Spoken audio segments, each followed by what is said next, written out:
Now all the journal entries will be entered in the same way as I've entered the first one, but just for the sake of your confirmation and the concept regain, I'm doing this for you.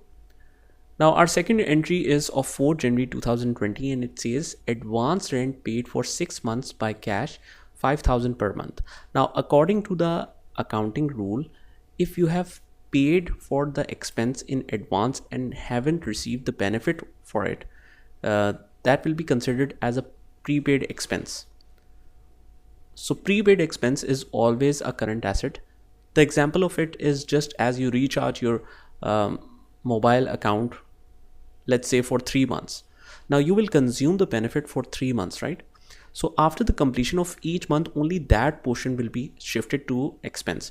But the moment you made that expense in advance for 6 months, all of that figure will be recorded as a current asset. And after the month is complete, that means you have confirmed the that you have taken the benefit from that premises, and that's when it will be shifted to expense section. So this is a prepaid expenses.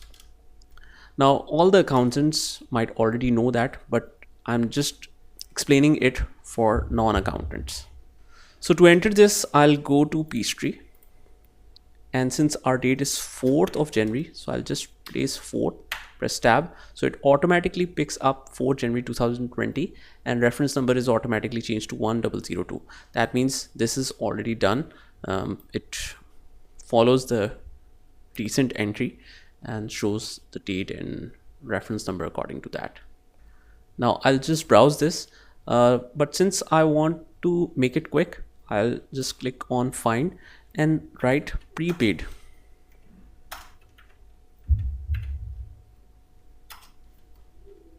Click OK.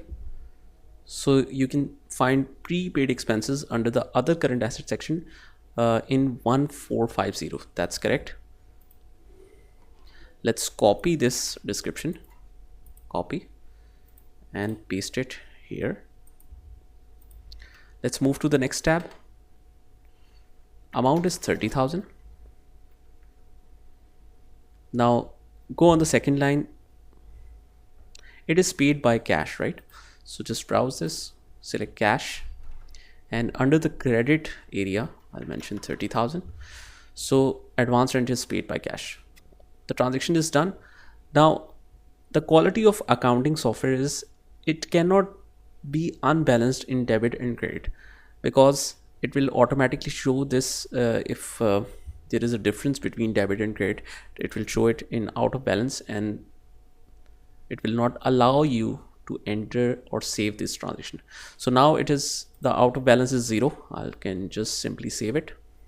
Now this is how you deal with prepaid expenses or advance rent in Peachtree.